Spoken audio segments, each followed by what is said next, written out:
why is no one talking about this film?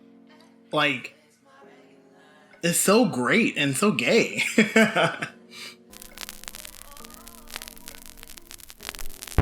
Hi, hello there, everybody. This is Jason from Sisu Studios once again. This time we're going to talk about a small film that I didn't even really know about until recently. This is going to be a film called Of an Age by Goran Stolevski. Of an Age follows the story of two Australian men, Adam and Cole. Cole is more the main character here. It follows them two as they have a story about love and feelings coming at like a very, I won't say young, but it's like having those first feelings of, oh my god, I really like you, as they share 24 hours or so together after they pick up Adam's sister Ebony from being stranded. I really do think that for a movie that is like this small, it has a good bit of heart in it.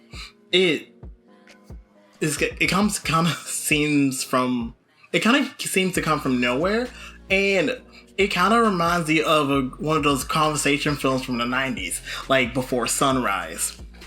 I think that's probably the most direct, one of two direct equivalent to this. The other one possibly being like a more appropriate version of Call Me By Your Name. If you know, you know.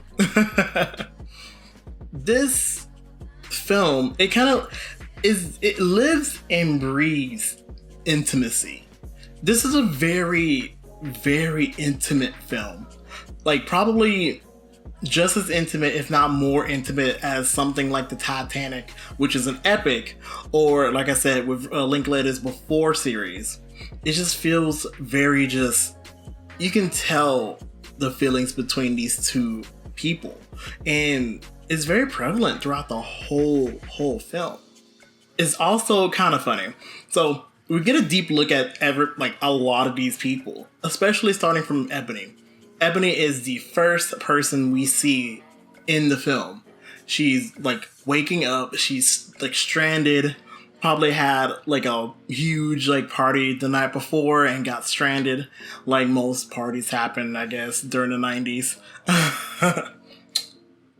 And she's very portrayed as like she's very selfish, kind of irresponsible, like a teenager back in the 90s. Hell, even now, like a teenager is just very whoo. For a character who is very like, you kind of don't like her, but you kind of you understand, but you don't kind of really like her. Because like, she's kind of an unlikable character, but because of her, it feels like she is the driving force of the film. Like, she is all of the plot, all of the, just every plot point in this film almost happens because of her.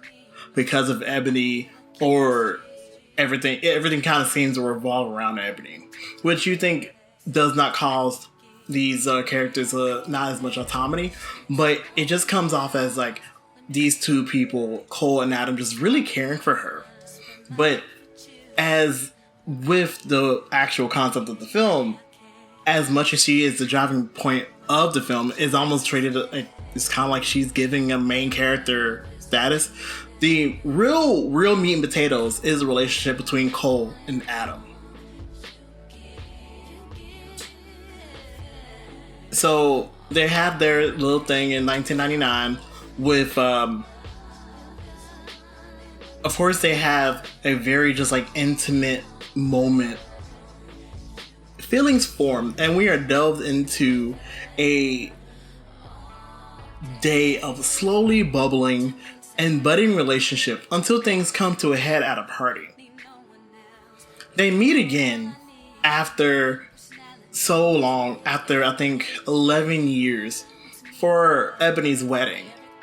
And so many different things happen, and it ultimately shows that there is indeed a rift. just like most relationships have rifts that involve distance. When it comes to the storytelling, it's a very beautiful story. There are times though where I feel like I got lost in the world because of, I guess it's because, it's Australian. So I had to kind of put my mindset as like, okay, they're speaking with an Australian accent. This is a very Australian film. And even with the comparisons to Cate Blanchett, Nicole Kidman, that's in the film, this is a very locally Australian kind of film. Topic of identity comes. That is kind of an important aspect of this film. Nicole is a Serbian immigrant.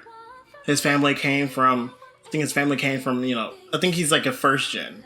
We see his family and we see how chaotic his family is. The common trope was one's masculinity just kind of being put into question if you don't like the stereotypical things. In this case, it's like soccer or so versus him liking books and liking dance. Him being a dancer is a very huge part of this film too, because the first thing you see of Cole is him reciting a number that he's supposed to perform for his recital for his final, that him and Ebony are supposed to perform together, but obviously they don't because of Ebony, and because of Ebony he misses it, and it's like you lose one thing but you gain another.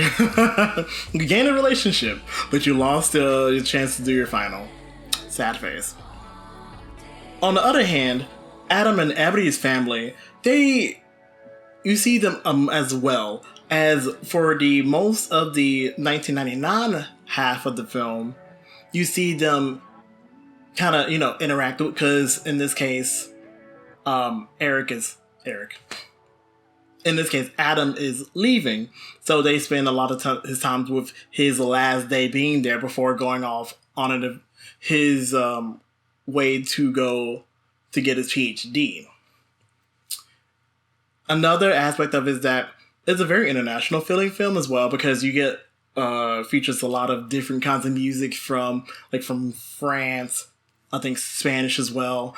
And in the later half of the film, it kind of goes into more of the pop music of the late 90s and the early 2000s, considering it's 2010 during the wedding. So the choices used in the film are quite interesting if you understand what's going on with the plot of the film. It's kind of like, I see what you're doing there.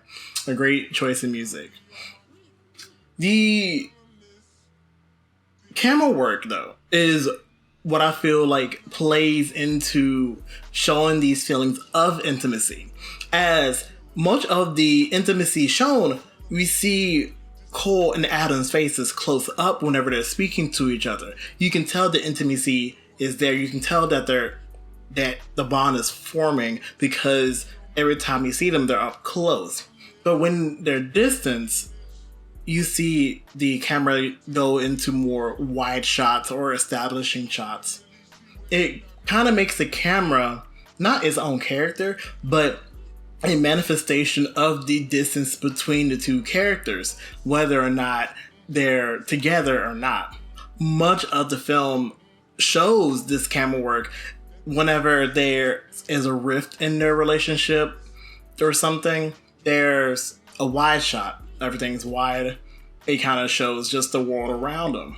But whenever they're together, whenever they're talking about each other, bam, all close-ups, very close, and all you get to see is really their bodies.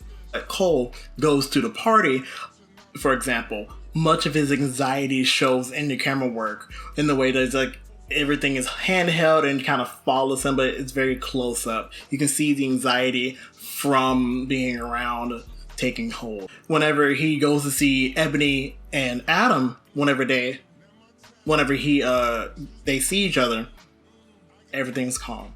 It's not so handheld, it's not so shaky. Everything's calm, everything is static, everything is fine. The difference between the closeness and the distance, they really do take a hit at the wedding. So whenever you see them two, when they first meet, They first show up as medium shots, very wide. Then the more they come together, when they talk, is all close-ups. All you see is them chatting it up, having a fun time, reminiscing, catching up, and all of that. And then you get to you get to, not the hotel, but you get to the house. It's their old house that they're using to prepare for the wedding. Things happen, and then you see the camera go wide again, showing a rift in their friendship and their relationship as things come to light. Secrets, of course. It continues to be shown all throughout the rest of the wedding with shots of Cole and Adam sneaking glances at each other, but never really coming together. It all comes to a head whenever Cole, after drunkenly dancing to one of my favorite songs ever, walks out, and then Adam follows. Then, bam, the closest happens again. And that's kind of how everything goes throughout the rest of the film. Like, it's like, even if, like, there's no yelling, there's no obvious about of, like, rudeness, you can tell, like, the differences with them having the distance or them having the intimate bond is very, very prevalent. The film, aptly titled Of an Age, it does its best when it comes to showing a realistic look at queerness from a place that you don't really see queerness being expressed all that often. Of course, you had other Australian shows like Heartbreak High, especially the recent remake on Netflix. But for many people are going to find something to relate to this film because of just that feeling of just, dang, having a connection with somebody, especially somebody that you probably didn't think of, and just those feelings of just bam, bam, everything, all of the sparks flying. Like, it's like a volcano. It's like a volcano exploring. It's like a volcano exploding, which is also funny considering that we get a shot of a exploding volcano, and it shows that I think either, if not one of them, both of the characters dealt with delays due to the Iceland. I think it's Iceland. Yeah, due to Iceland's volcano erupting. So that's kind of a good like visual representation of those feelings. Yes. So like I said, for many people are going to relate to these two characters, whether or not they're queer or straight or what.